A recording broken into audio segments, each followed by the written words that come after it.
এখন আমরা দেখতে চলেছি বর্ধমান শহরের বাহির সর্বমঙ্গলা পাড়ার পূজা প্যান্ডেলের ভিডিও। আর মানতপুরী থিমের আদলে এই পূজা প্যান্ডেলটা তৈরি করা হয়েছিল 2025 সালে। মানতপুরী থিমের পূজা প্যান্ডেলটি বর্ধমান শহরের বাহির সর্বমঙ্গলা পাড়ার 2025 সালের একটি উল্লেখযোগ্য নিবেদন ছিল। প্যান্ডেলটির প্রধান আকর্ষণ হল মানুষের ধর্মীয় বিশ্বাস এবং মনোবাসনা পূরণের মানত করার ঐতিহ্য। বিভিন্ন মন্দিরে ভক্তদের মনের ইচ্ছা পূরণের জন্য ঢিল বাঁধা বা সুতো বাঁধার যে প্রাচীন সংস্কৃতি রয়েছে তাকে ভিত্তি করেই শিল্পীরা এই মণ্ডপটি সাজিয়েছিলেন। প্যান্ডেলে প্রবেশ করলে মনে হবে আপনি কোনো এক জাগ্রত মন্দিরে প্রবেশ করেছেন। মণ্ডপের চারদিকে অসংখ্য ছোট ছোট ঘণ্টা, ঢিল, সিঁদুর, চুপড়ি, শাখা পলা, মঙ্গল ঘট এবং কুলো ঝুলতে দেখা গিয়েছিল। আর এই উপকরণগুলো ভক্তদের ভক্তি এবং বিশ্বাসের প্রতিফলন হিসেবে ব্যবহৃত হয়েছিল। প্রায় 65 ফুট বা তারও বেশি উচ্চতায় এই মণ্ডপটি তৈরি করা হয়েছিল এবং 5,500 বা তারও বেশি বাল্বের আলোয় সজ্জিত করা হয়েছিল এই মণ্ডপটি, যা এক বর্ণময় এবং জমকালো পরিবেশ সৃষ্টি করেছিল। প্রতিমা নির্মাণে শিল্পীরা এই পূজা মণ্ডপের প্রতিমাকে ঐতিহ্য এবং ভক্তিপূর্ণ রূপ দিয়েছিলেন। এই মণ্ডপটি শুধুমাত্র দর্শনীয় স্থান নয়, এটি ভক্তদের বিশ্বাস ও ভক্তিকে জাগিয়ে তোলার একটি মাধ্যম। এটি মন্দিরের মানত প্রথার একটি শৈল্পিক এবং আধ্যাত্মিক প্রতিফলনও বটে। ভক্তদের মানত বা মনোবাঞ্ছা পূরণ হওয়ার বিশ্বাসকে কেন্দ্র করে এই থিমটি তৈরি করা হয়েছিল। এই মণ্ডপটি এমন এক পরিবেশ ফুটিয়ে তুলেছিল যেখানে মনে হচ্ছিল যেন দেবী মহামায়া সরাসরি ভক্তদের মনোকামনা পূরণ করছেন। এই থিমের মাধ্যমে শিল্পী বোঝাতে চেয়েছিলেন যে দেবী মহামায়া ভক্তদের দীর্ঘদিনের মনোবাসনা বা মানত পূরণ করে চলেছেন। তো আমি এখন আছি সেই মানতপুরী ভাবনায় তৈরি বর্ধমান শহরের একটা খুব সুন্দর পূজা প্যান্ডেলে। এখন চলে এসেছি বর্ধমান শহরে আরও একটা খুব সুন্দর পূজা প্যান্ডেল, সেটা হচ্ছে বাহির সর্বমঙ্গলা পাড়ার পূজা প্যান্ডেল। বিগত 3 থেকে 4 বছর ধরে পূজা পরিক্রমা করছি বর্ধমান শহরে, কিন্তু এই পূজা প্যান্ডেলটার ভিডিও আমি কোনো বছর করে নিয়ে যাই না। আজকে দেখতে পেলাম বাইরে থেকে একটা খুব সুন্দর আলোকসজ্জা সমন্বিত পূজা প্যান্ডেলের গেট তৈরি করা হয়েছে। ওটা দেখে ভেতরে আস্তে আস্তে চলে এলাম, এসে দেখছি এটা চোখ ধাঁধানো অবিশ্বাস্য রকমের পূজা প্যান্ডেল তৈরি করা হয়েছে। প্যান্ডেলটা তৈরি করতে 2.5 থেকে 3 মাস সময় লেগেছে। সত্যি একটা অবিশ্বাস্য রকমের পূজা প্যান্ডেলে এসেছি 2025 সালে।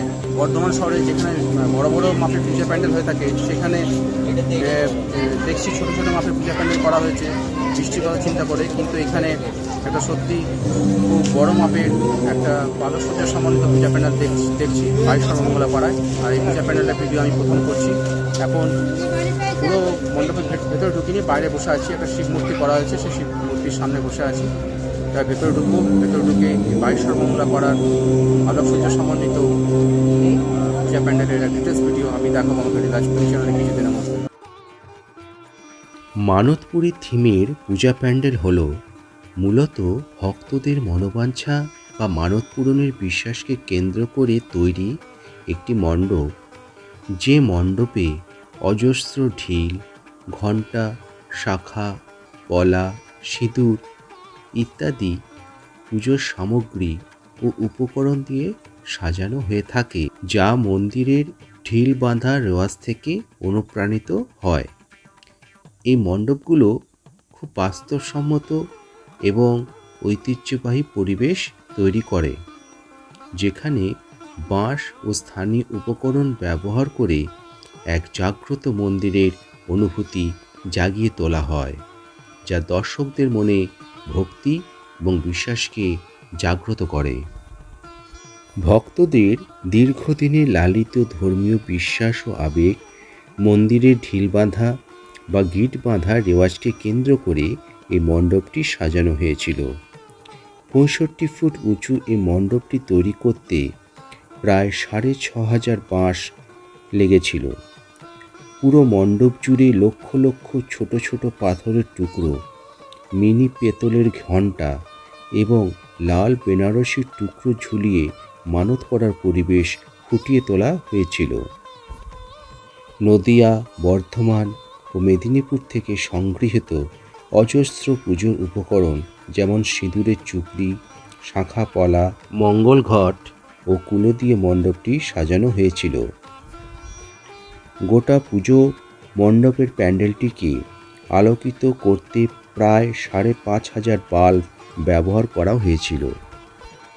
মানতপুরী থিমের এই পূজা প্যান্ডেলটি ঐতিহ্য, বিশ্বাস এবং শৈল্পিকতার এক অপূর্ব মেলবন্ধন ঘটিয়েছিল, যা দর্শনার্থীদের মনে ভক্তি ও আবেগের সঞ্চার সৃষ্টি করেছিল।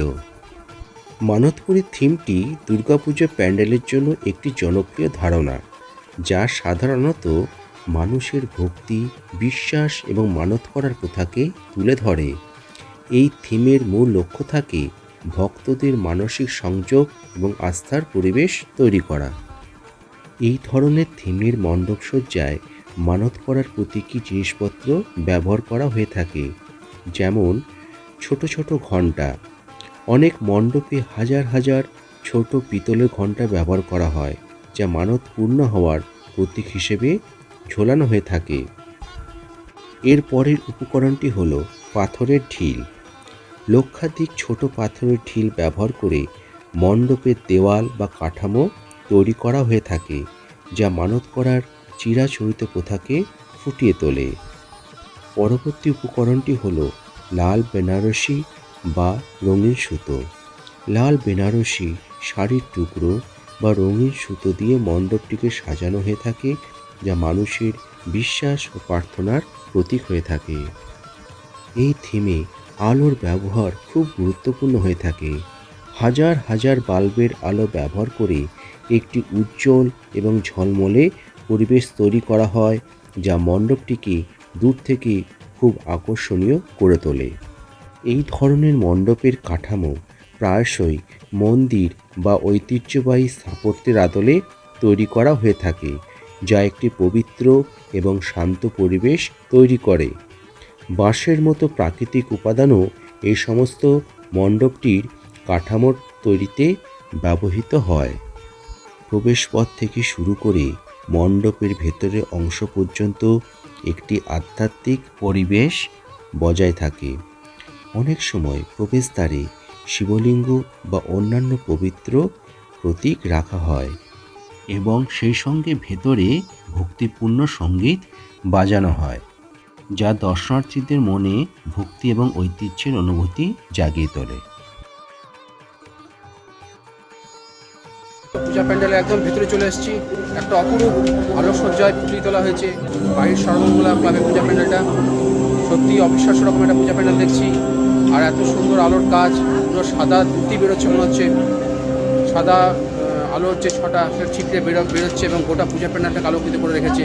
অনেকদিন বাদে এত সুন্দর একটা পূজা প্যান্ডেল দেখলাম বর্ধমান শহরে। একটা দৃষ্টিনন্দনীয় পূজা প্যান্ডেল তৈরি করা হয়েছে 2025 সালে 22 সর্বমঙ্গলা পূজা প্যান্ডেলে। একদম ভেতরে চলে এসেছি। এবার মাকে দর্শন করব। দুর্গা মাকে দর্শন করে আমি চলে যাব আমার পরবর্তী পূজা প্যান্ডেলে। সত্যি অসাধারণ একটা পূজা প্যান্ডেল দেখতে পাচ্ছ আমার পেছনে। যে লাইটিংয়ের যে কাজগুলো শুধু দেখো, সত্যি অবিশ্বাস্য রকমের লাইটিংয়ের কাজ করা হয়েছে। আলোকসজ্জার যে ডিজাইন, যে ডেকোরেশন, সেটা বলে বোঝাতে পারা যাবে না। আর এই প্যান্ডেলটা তৈরি করতে 2.5 থেকে 3 মাস সময় লেগেছে। যে কারিগর তৈরি করেছেন তিনি একজন অত্যন্ত সুদক্ষ কারিগর দেখে বোঝা যাচ্ছে। আর এটা একার প্রচেষ্টায় কখনো সম্ভব নয় এই পূজা প্যান্ডেল করা। 200 থেকে 300 জন কমসে কম কারিগর দরকার। এই যে সূক্ষ্ম কাজ, এই যে ডিজাইন, এটা করা কিন্তু চারটিখানি ব্যাপার নয়। এর জন্য যথেষ্ট মেহনত দরকার, পরিশ্রম দরকার এবং সেই সঙ্গে বুদ্ধি, শিল্পকলা, নৈপুণ্যের প্রয়োজন আছে। ধন্যবাদ জানাচ্ছি সেই সমস্ত কারিগরদের যারা এত সুন্দর একটা পূজা প্যান্ডেল আমাদের 2025 সালে উপহার দিয়েছেন। এখন আছি সেই পূজা প্যান্ডেলের ভেতর। এবার দেখি এখানে দেবী দুর্গাকে কীভাবে উপস্থাপন করা হয়েছে। এই থিমটি মানুষের ভগবানের কাছে কোনো কিছু চাওয়ার উপর ভিত্তি করে তৈরি করা হয়েছিল। অনেক সময় এই ধরনের মণ্ডপের কাঠামোটি পুরীর জগন্নাথ মন্দিরের আদলেও তৈরি করা হয়ে থাকে, যা পুরীর জগন্নাথ মন্দিরের ভক্তদের ধর্মীয় আবেগকে প্রতিফলিত করে। আর মানত করার প্রতীক হিসেবে ভক্তদের সুতো বা ঢিল বাঁধার প্রথাকে মণ্ডপসজ্জায় শৈল্পিকভাবে তুলে ধরা হয়। কোনো কোনো পূজা মণ্ডপে আবার এই ধরনের থিমে পুরীর মন্দিরের স্থাপত্যশৈলী, রথ বা অন্যান্য প্রতীকী উপাদান মণ্ডপে দেখানো হয়ে থাকে।